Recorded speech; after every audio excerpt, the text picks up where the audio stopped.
السلام عليكم أصدقاء القناة الكرام ومحبي كرة القدم.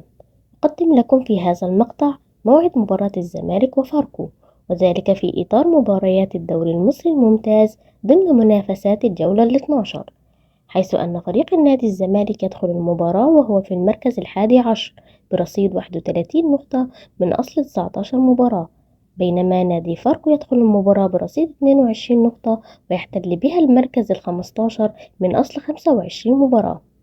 تقام المباراة يوم الجمعة الموافق 21/6/2024.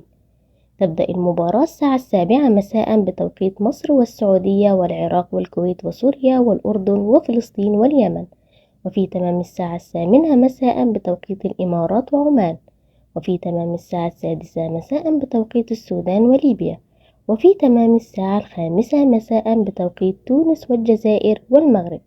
تذاع المباراة على قناة أون تايم سبورت. وفي النهاية لا تنسوا الاشتراك في القناة وتفعيل زر الجرس ليصلكم كل جديد من مواعيد المباريات العربية والعالمية. شكرا لكم والسلام عليكم ورحمة الله وبركاته.